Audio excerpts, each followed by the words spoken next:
and welcome to the channel, and today I'm going to be talking to you about tournament experiences and tournament preparation. The reason for this was that in a recent comment, one of the viewers, Malmo79, asked about my experiences in tournament. He says he wasn't a regular tournament goer and he hasn't been for a while, what I like about them and how I prepare for them. So today in the video I'm going to take you through a bit through my philosophy on tournaments and how I go about preparing for a tournament. And this is going to be more of the logistical aspects, as in what do you want to bring to the tournament, how do you want to prepare for it, from a point of view of getting the most enjoyment out of the tournament, not necessarily with an idea of winning the tournament, because overall I don't think most of us are in that position. I know I'm certainly not. The vast majority of times I go to a tournament, it's to have some fun games of 40k against people that I genuinely wouldn't get a chance to play, and to test my skills and my army list against random opponents and a variety of new opponents. Most of the time I have no intention of winning the tournament, or indeed the capability most of the time of winning a tournament. However, it doesn't mean I don't want to win some games. If I can go to a three-game event, I generally want to win 2 games, or at least have 2 really close and fun games. And a 5-game event, I generally want to win, I hope to win at least 3. I'm not saying I necessarily would, but I'd hope to do well enough to at least get 50% or just over 50% victory. I certainly don't want to go to a tournament and just get smashed in all 5 games. I know that some people do go to tournaments with the expectation of losing everything. I generally don't, but don't get that annoyed when I do lose games, because sometimes, you know, there are certainly people out there that are much better at the game than me. So my sort of philosophy is coming along with a nice painted army on some nice terrain, facing off against some people with, you know, good armies, good skill, and generally having a nice chat about the state of the game, which you can, you know, people are more than happy to do so. So that's my sort of philosophy on tournaments and why I enjoy going. And just now I'll talk about sort of how I prepare for a tournament.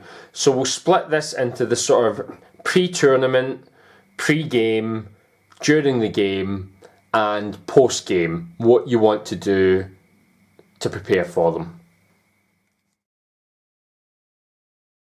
Okay, so thinking about the pre-tournament, there's a lot you can do to prepare for them. You've booked to go to a tournament. It's either going to be a 1-day 3-game or a 2-day 5-game event, which are the most common you can go to. Now, aside from the obvious stuff like your rule books, your codex, measuring tape, things like that, that you will want to bring to the tournament, things like objective markers as well, there are some things that you'll probably want to bring as well. Obviously, dice is a big thing. You need them to play the game. What I found really helpful though is when I play games, I have a specific number of dice with different colours and different rolls. As in R-O-L-E, not R-O-L-L. Now, let me explain. So when I go to a tournament, this is what I'll bring. I'll bring 20 black dice, 10 white dice, 10 red dice, 3 yellow dice, and a selection of blue and green dice.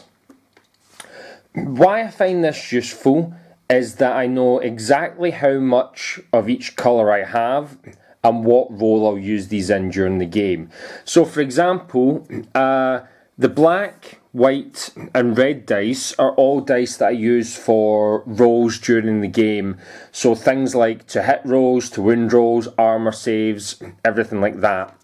The yellow dice are generally the number of command points I will have left. So I will put the face values showing how many command points I have during the game and reduce them as I use them up. in my turns, or my opponent's turns. So I'll generally be starting with 13 showing, and I can remove these and count these down. And I know that the yellow dice are only for command point totals and not really for anything else during the game. So what I'll normally do is set these on either off the board or on a high piece of terrain, like a ruin. And this means that I'll always be on show for me and my opponent, and I'll know exactly how much I've left and what I can use. The blue and the green dice are generally used for wound counters. So this means that when I have these on the board, I know that these aren't for rolling and they are for the number of wounds a unit has generally taken. I tend to count up with my wound rolls as opposed to counting down, but again, that's a personal preference. What I like about this system is I know how many dice I have, and it really helps to speed things up. So for example, if I have a tactical squad or a Death Watch veteran squad which is going to be firing 20 shots, I know that I just pick up all my black dice and that is going to be 20. This saves time. I know it doesn't take long to count out 20 dice, but if you think about how many times you're going to count this out over the course of a game, it really does add up. And this is one way to help you with sort of quick dice, where I know, say I have a biker unit firing 24 shots, I can pick up all my black dice and 4 of the white dice or 4 of the red dice, and that's how many shots I need to take. I don't have to worry or spend time counting out 24 dice. I just pick them all up and I'm ready to go. What you can do if you want is you can count them out in front of your opponent before the game starts, and always check them either at the end of your game or before your next game to ensure that you have the correct amount and you haven't picked up some of your opponent's dice by mistake and you're rolling more than you should, or your opponent's got some of your dice and you're rolling less than you should. You're, for example, rolling 18 black dice when you should be rolling 20. So knowing these exact numbers means at the end of the game, I can count out how many dice I need. And that really becomes second habit of knowing exactly how many shots to hit rolls, to win rolls, etc. I need to roll, and having the dice on hand in order to do that. And you can keep them separated into their piles. So that's just a wee tip that I found really useful for my tournament games, and it helps speed your play up a lot.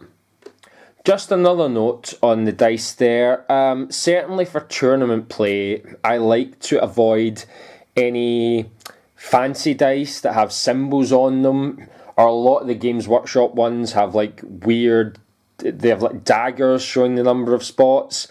I find that during a quick tournament game, it's quite difficult to discern these sometimes, and I prefer not to use them. Sometimes I'll even ask my opponent if we could just use one set of dice if he is running things like those, because some of them are really hard to make out. What I would also say is if you are running dice with symbols on them, make sure, so generally you have a symbol on either the 1 or the 6, make sure that they're all the same. So for example, if you have symbols on your dice, make sure they're all on the number 1 or all on the number 6. I wouldn't go with mixtures of the two, because that's just going to confuse your opponent, and you might get accused of trying to cheat or trying to mislead them when you're rolling, picking up all the symbols because they're hits, but some of them are ones, and you may know what they are, but it may be a bit dodgy for your opponent if they don't know that they're all the same. So that's just another quick note on dice. The other thing you want to do is to obviously bring your army list. I personally prefer a printed army list. I think it's easier to refer to during the game. I know a lot of people use tablets or their phones, but in all honesty, it's pretty annoying before a game to ask your opponent to see his army list and then just get given a phone. Certainly if it's like a long form battle scribe one, because that takes forever to scroll through and it's really easy to miss things on it. I like to bring printed ones for me, the judge, and all of my opponents. So I'll generally bring like 5 or 6 copies. I know it's not environmentally friendly, but I will generally be reusing them if I've got a lot of tournaments coming up, and it's useful for writing notes on the back. I like bringing the books as well, simply because I've had a few people use tablets, and at the moment I don't think the digital copy of the codexes are great. They don't have a search function. You have to go in and out of them. Certainly if you're using multiple books, as you generally are, for example, as you see in front of you, then it can take a while to go through them. I prefer to just flip through the book, but again, that's a personal preference. On the subject of the books to take, I don't tend to bring the rule book anymore. What I do is I generally bring one of these summary sheets. But in all honesty, I can't tell you the last time I had an issue or had to look up one of the core rules. Say what you want about 8th edition, but generally the core rules are pretty easy, pretty straightforward. So I find that most of the time I don't need the rule book. And certainly now it's very rare that you'll be playing a mission from the core rulebook. A lot of the time tournaments have moved on to chapter approved missions. So honestly, I don't think you need to bring it. It's a heavy book and it's quite hefty, so I tend to just leave it behind and bring the summary on the off chance there's a core rule we need to look up. But as I say, I honestly can't remember the time at a tournament or a game where I had to look up the core rules. Now you want to bring your codex as well, obviously. What I find useful as well is to bring a tray for your models. So for example, this is just a cheap tea tray out of a supermarket. Cost me a few pounds. And this is really useful for transporting models between your games. A lot of people like to take the models out and pack them into their case as they go. I find that a bit time consuming. I prefer to just put them on the tray, and then at the end of the game I can sort them back out into their units again, and it makes it really easy for transporting your models between tables and for deploying as well. So that's another handy thing to bring along. So some other things you may want to consider bringing, obviously paper and pens for taking notes during the game is always useful, even just for jotting down the number of points you're scoring. Things like that. The mission pack for the tournament is obviously something you want to consider bringing. A lot of people now use timers or chess clocks. I don't tend to use these myself, but as I'll explain later, I do note down the times of the rounds and take a note of them. I'll explain about that later. Certainly, you're probably going to want to bring some water. A lot of water, actually. I'll generally find that I'll easily go through 2 or 3 litres of water during the day. It's a game, you're interacting a lot with your opponent, so you're doing a lot of talking, which I find gets me quite thirsty. You are standing for a lot. There's a lot of these rooms get quite warm during the day, so I find it's nice to have a lot of water on hand. I'll generally overbring rather than run out. Snacks, you probably want to bring. Again, these are long days. Sometimes you do get decent lunch breaks, but I find that, snacking during the game, I'll generally bring like some chocolate, a pack of apples, whatever you want to help you get through the day. Because I know it sounds weird, but actually we're just standing playing a game all day, but a tournament can actually be quite exhausting, especially a 2-day event. After 5 games, I am often really tired. Even though, as I say, it's just standing around playing a game, it takes it out of you mentally, it can take it out of you physically, so it's useful to have stuff to keep you going, like a bit of a sugar rush, and certainly a lot of water to help keep you going as well. So those are some things to think about. What I would say would be really important for tournaments as well is to know your list and to practice your list. One of the biggest things I always forget during a game is if I've made a last minute change to my list, if I've played a bunch of practice games and then thought, I can take a power sword or I can fit a power axe on this unit, and I don't play any practice games with it, I swear that will be the thing that I will forget. So I would say be familiar with your list, know your list. What I find useful as well is a sort of cheat sheet. So I will generally, if I'm playing an army for the first time or I'm not that familiar with some of the new rules, I will make up an Excel spreadsheet just listing the unit values for each individual unit. So for example, if you're playing Space Marines, you probably know the stat lines of a Tactical Marine, a Primaris Intercessor, a Scout Squad, things like that. You may even know a few of the character ones, but there's some rules, or some things. So in a recent tournament, I was playing a Chaplain for the first time, and I wasn't that familiar with his stats or his weaponry. So I made up a sheet. I had all the stats for my Captain, my Chaplain, my Librarian, my Thunderfire Cannon, my Tech Marine, units that I don't maybe use that frequently throughout the game or that have changed. So it's useful to have that, certainly with some of the weaponry values, with a lot of the relic weapons or the melee weapons. I will also sometimes put down the rules for key stratagems that I want to use on a cheat sheet so that they're to hand. I don't have to flip through the book to find what a stratagem is, how much it costs. Of course, I still have the book to double check if my opponent queries it, but certainly with the new Space Marines, there's a ton of the stratagems that are really useful, but I forget about. Certainly a lot of the ones for the Primaris units that maybe I'm not that familiar with, that are useful to have. So either having the data cards or having the notes written somewhere, I found very useful for helping you during the games. So that's just a quick summary of what you can do pre-tournament to help you out. So anything that can help you out during the game, resolve issues quicker or speed up your gameplay is going to be useful. And hopefully there's some tips there that you'll find useful. Certainly the counting out the dice I find has sped up my gameplay a lot and is really useful, so it's maybe something you want to consider doing in the future.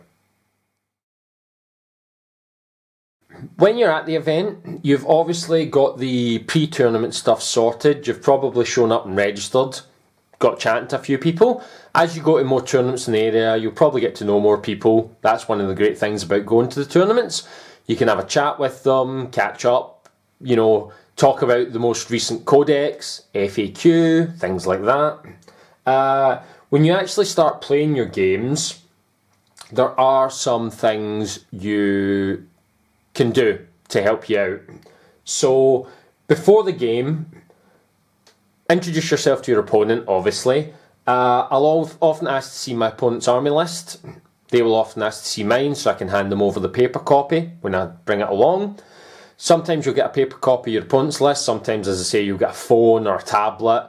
You can scroll through, have a look at their army, especially if it's not one you're familiar with.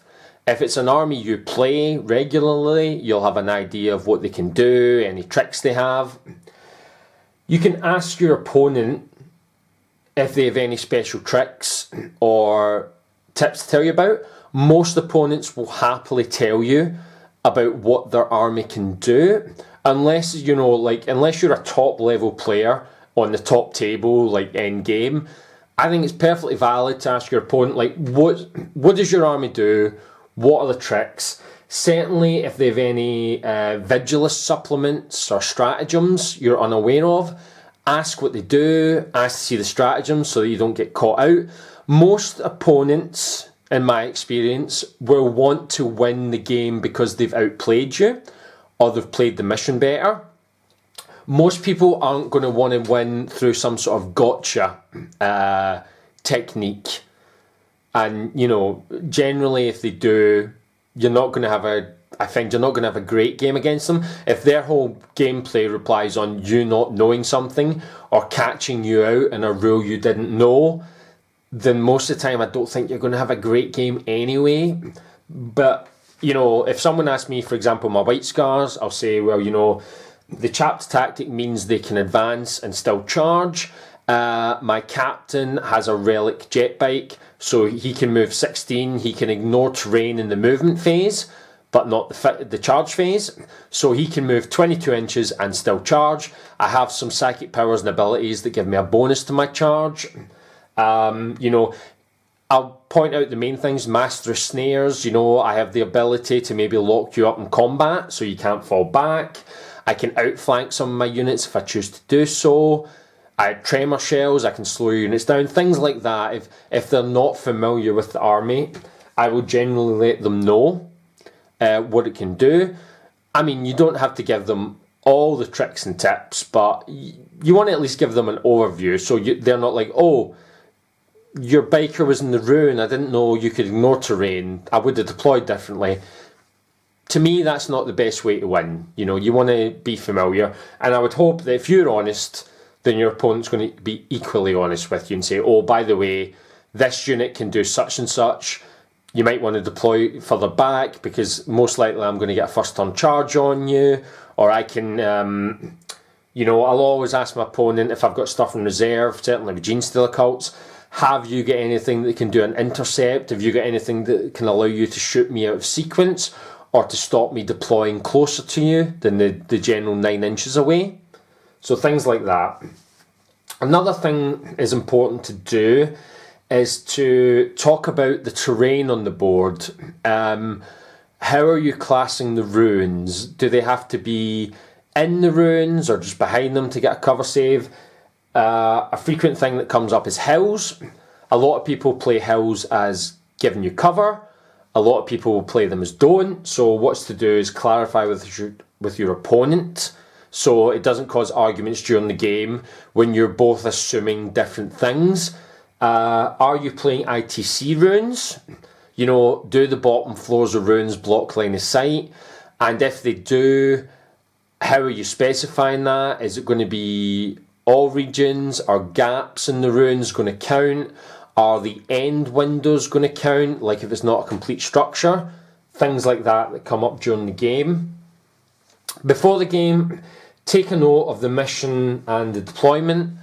Check the rules for the mission to, you know, see what it is. Some of them is alternating deployment. Some of them you place objectives and then you roll off for tableside. Sometimes you don't. Whoever places the last objective gets to choose which tableside they want. Things like this have a big impact.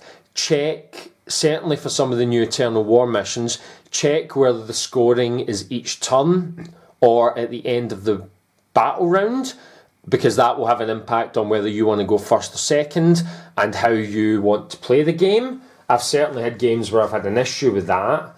And, you know, when you get caught out with that after the game started, there's not really much you can do other than hope for the best and hope you can go by it. So those are just a few things you can do before the game to help you out and to help your opponent. As I said, most people are there for fun. The vast majority of people going aren't there to win the event, or at least, you know, not intending to win the event. They're just there to have fun.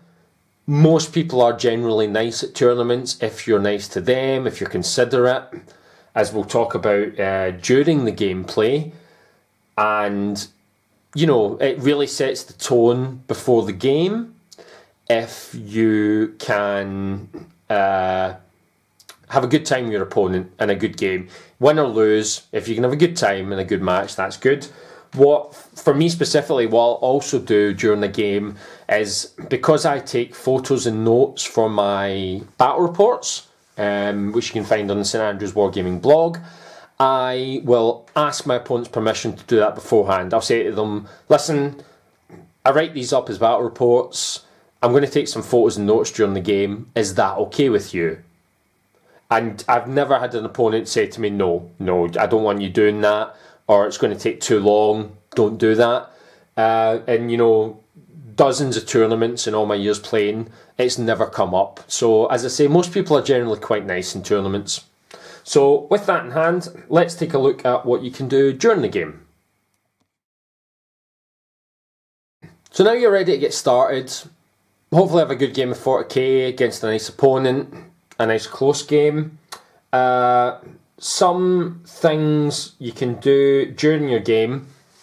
The most important rule, I would say, would be to be a considerate gamer. Things get forgotten during the games. Frequently, people will forget to activate a start of turn ability, or I've had players completely forget a psychic phase at times, or forget to advance units. I would say be courteous.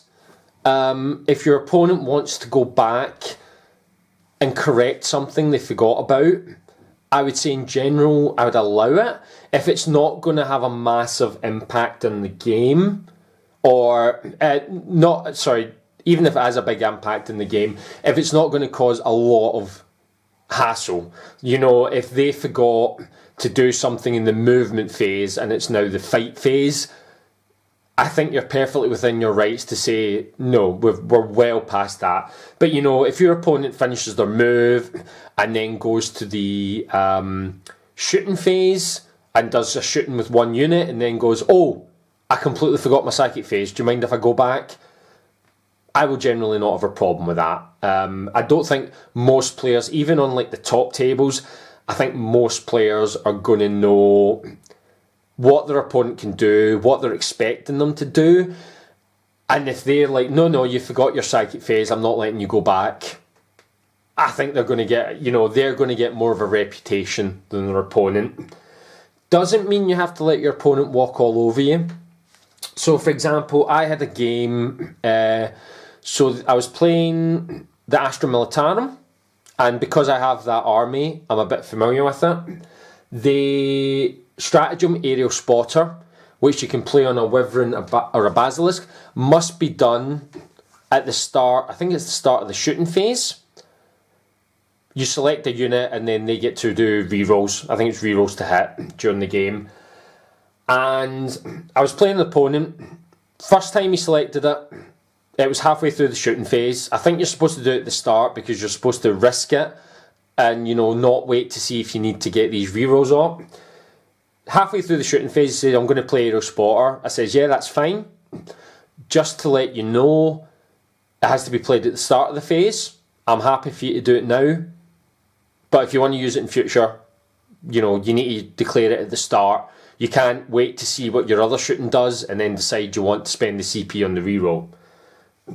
Turn 2, again, used it again halfway through the phase. I says, okay, just to remind you, you need to use it at the start of the phase. That's fine, go ahead. And then I think from turn 3 onwards, I think maybe turn 3 he was trying to do it at the end of the phase. I was like, no, sorry.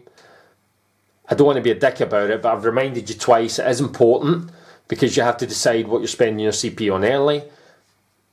I think you're perfectly valid. If you've given your opponent notice a few times, perfectly valid to say, no, sorry, or no, it's going to be a big deal. You'd want to have a good game, but you don't want to just give away the win for it. So things like that, I would say generally be kind, be good, but it does depend on the situation.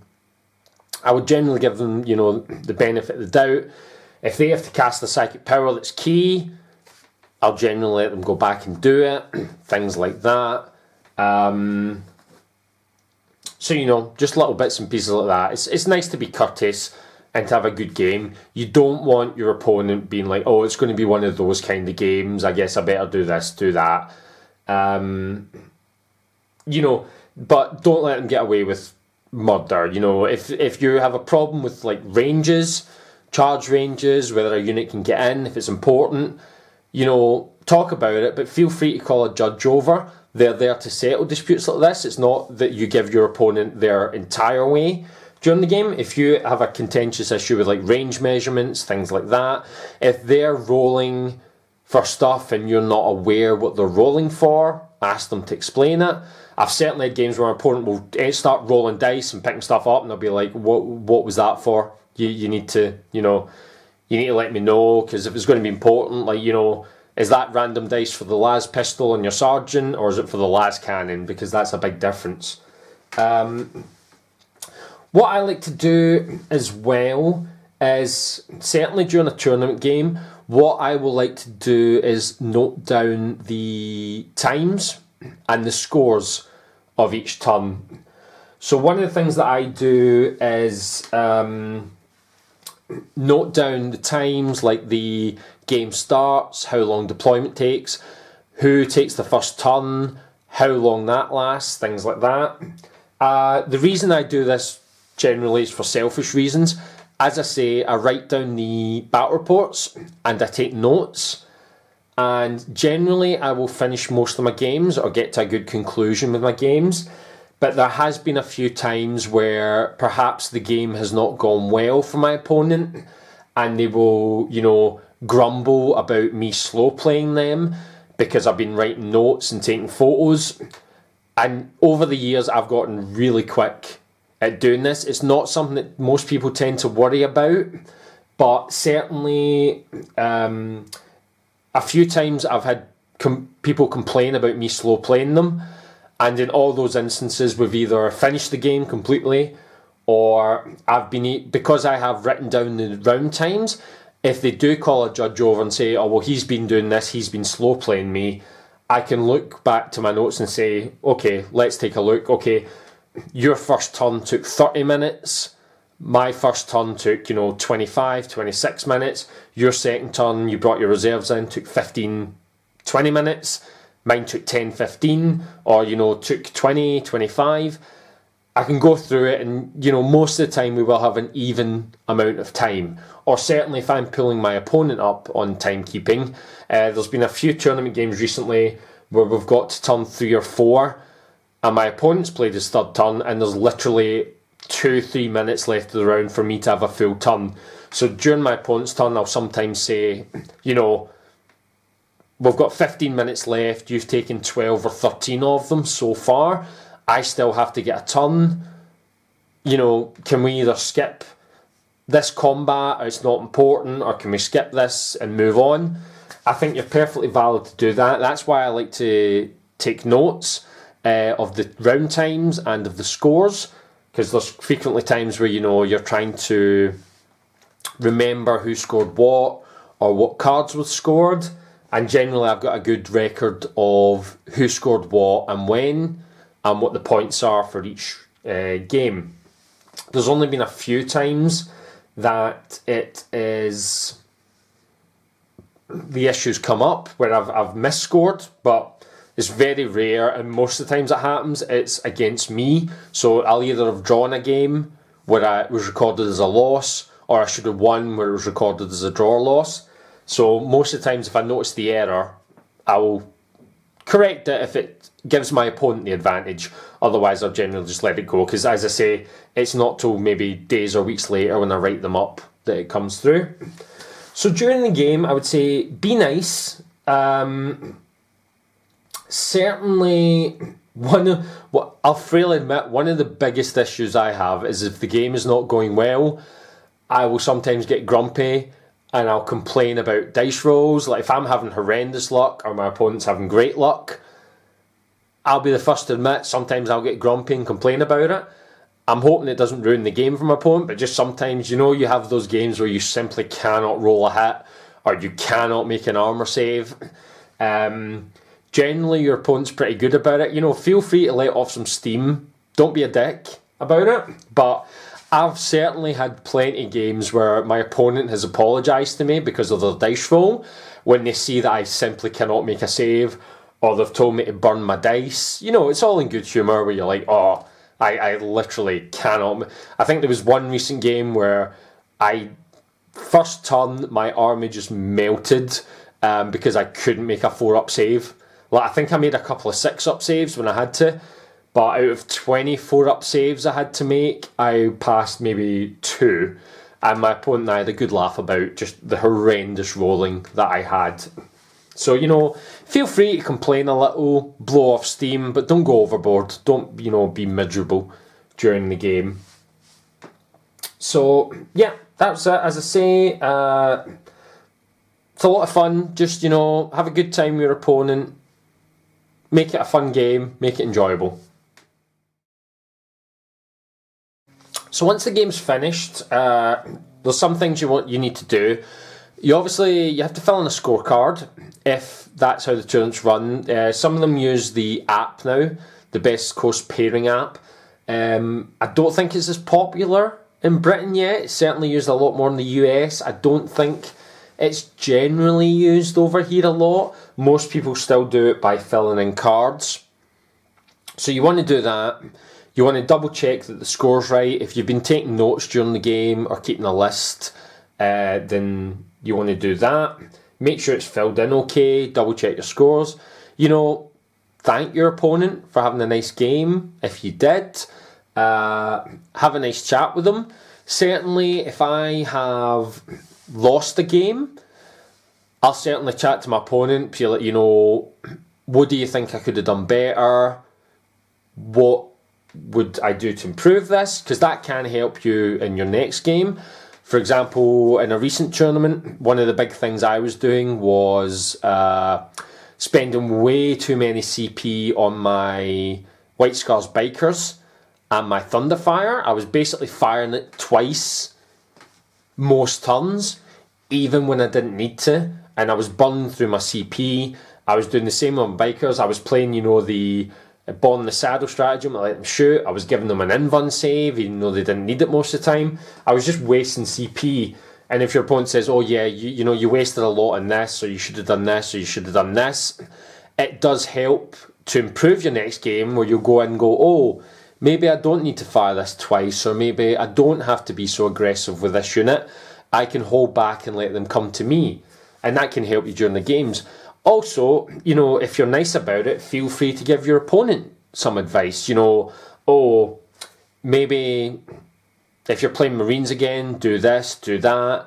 Don't target this, because that's, not an important unit. That's just there for holding objectives, or, play the objectives more. I've had so many games where my opponent is focused on killing my army and either not playing the Maelstrom missions or playing the game right, the mission right. And, my army's pretty much gone by the end of it, but I've won because I've been playing the mission. So things like that. I think if you're nice about it and you're not like, oh, you're horrendous, you're terrible. No, I won that game easy. If you're nice about it and say, oh, maybe you could look at doing this or look at doing that, it might be able to help them out in a future game. And certainly I like to, certainly if I play a player who I know is way better than me after the game, like we've played the game and he's crushed me utterly, I'll certainly ask, what should I have done different? Or sometimes I'll say to him, oh, I made a mistake doing this, I don't think I should have done that, or I shouldn't have taken the first turn, I should have let you go first, let you come to me, things like that. It's nice to chat to someone after the game. Certainly if you've got the first game of the day, that's generally before lunch, so you have a nice break. It's nice to chat to them. If it's not someone you see that often, or you've never met them before, ask how they find their army is. Was the recent FAQ good for them? How are they finding the codex? How are they finding the state of the game at the moment? Things like that. It's nice to actually be able to chat to them and have fun. So overall, I hope you've enjoyed that. I hope it's given you a few tips. If you are thinking about going to a tournament for the first time, or you don't go that regular, I would say, give it a go. I think they're really fun. Some of them do get very competitive, don't get me wrong. I would say, actually, one of the weirdest pieces of advice would be lose your first game. Honestly, if you don't throw it, obviously, play to the best of your ability, but don't be concerned if you lose your first game at a tournament. I generally find the best tournaments I had is when I've been either lost my first game or been utterly crushed in my first game, because by game 2 or 3, you've sort of, on the bigger events, you find your level. Like, one of the Cali games, I got utterly crushed. Back in the days of 7th edition, I brought my White Scars. I get crushed by a Tau Grey Knights list, because we all remember how 7th edition was there. And good game, but I got utterly smashed. And the next 4 games were fantastic. Like, really close games. I managed to win a few, I managed to lose a few. really good fun. You sort of, if you win your first game big, you can find yourself, you either get a really good matchup, and then you find yourself at, the big tables where they've got the ultimate filth lists that come out now. The 6 Unari Flyers, the Iron Hands, Invincible units.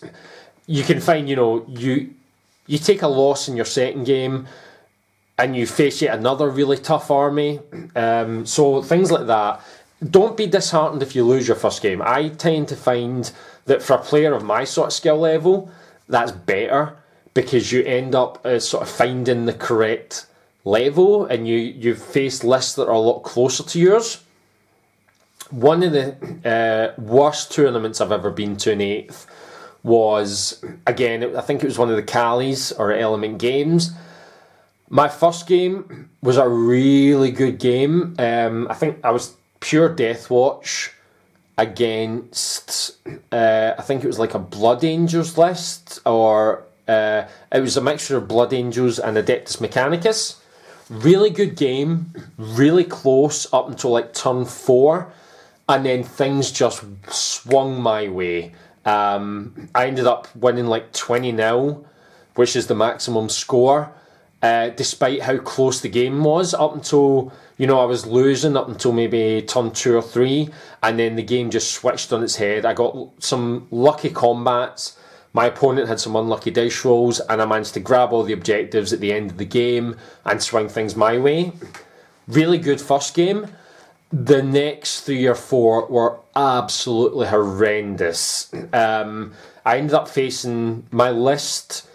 I scored way too high for what my list could do. So in the next game, I ended up facing like a Unari during the height of the Unari filth. Getting crushed, utterly crushed.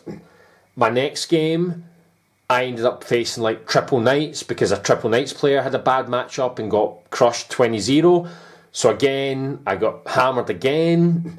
Third game, I ended up against the Unari yet again, like a whole flyer list. Venoms, Raiders, Ravagers, Flyers. Got crushed yet again. I don't even remember what my other game was, and just, a really good first game, and then just a horrendous weekend of walking up to tables and knowing there was no way in hell I could win this game. I'll say that is a rarity. Most of the times, I think 8th is getting better. There aren't too many armies now. Now that Triple Knights have been fixed to some degree, and you don't see them as much anymore. I'd say 8th edition tournaments were pretty rough. When Triple Knights and Guard 32 were at their apex, you could frequently go to a tournament and face them 2 times out of 3 or 3 times out of 5. And when you're playing a fun army like I was, like the Death Watch, which was reasonably competitive but not, top tier, I was just walking up to tables and I would see my opponent had Triple Knights and I'd be like, okay, I cannot win this game. It's either Eternal War, or there's no Maelstrom, or it's kill points, and there's literally no way I can win this game. Which was a bummer, don't get me wrong. A lot of times I'd turn up to a game and just go, oh, this will be over in 20-30 minutes.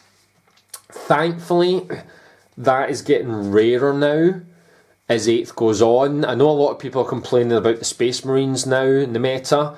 They are tough, don't get me wrong, and I'm playing White Scars. They are not the toughest of Marine armies, but they are still really good. I would say there's not any games, even on tough games, it's rare that I walk up to a game now and go, oh, I can't possibly win this. There's little point in playing this game because I've got no shot. Thankfully, with the way things have been getting balanced, that's more of a rarity. Not saying it doesn't happen. Depends on what army you play. Certainly things like Genestealer Cults. Maybe you have some bad matchups. Orcs, Grey Knights, things like that. Maybe you have some bad matchups. Generally, I think the games are fun, generally good. I would encourage you to give tournaments a go. It certainly helps improve your skills as a player.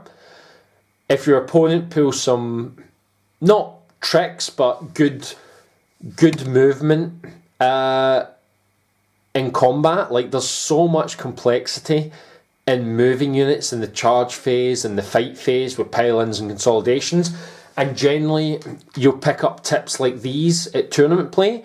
For the Death Watch, I remember chatting to a Death Watch player who was doing quite well, and he reminded me or picked me up on some tactics that I completely forgot about. Again, because I was chatting to him saying, oh, I hate playing knights. I always just get crushed. I always, do really badly against them. I don't think I have a chance. And he reminded me, oh, remember, if they have a knight as their warlord, you can use the decapitation stratagem to give you reroll to wounds. You get your Stormbolter unit with the Watchmaster, you play +1 to wound and reroll to wound. You're now hitting on 3s with full rerolls, and you're wounding on 5s with full rerolls, and at AP -1 or 2, you've actually got a chance of hurting them. And it's not a tactic I'd ever even considered before. But yeah, once I started using it, knights, they were still tough, but you could reliably take out one knight if it was their warlord or character quite reasonably. So you can learn tips like that. You can learn a lot of movement tricks. One of the most recent games I played against Mike, who's been on the channel. The last battle report put up was my White Scars against his Night Lords. Playing a tournament game against him, I always enjoy playing against him because he teaches me things like, it's important to contact units when you are moving in from charge to stop them heroically intervening, piling in, things like that. You learn tricks, you learn tips. So in a recent tournament game, I charged a unit of scouts into 2 of his hellhounds to tie them up and stop them shooting. I had the psychic power played on them so they couldn't fire Overwatch at me. When I moved them in, I didn't base his tank, one of his tanks. I kept them apart so that I rolled enough on the charge to get one of them, but I was going to pile in and get the other one, so I didn't move the closest one into base contact. He then spent 2 CP to interrupt with a tank. He moved the tank in, and he was able to stop me from blocking the second one.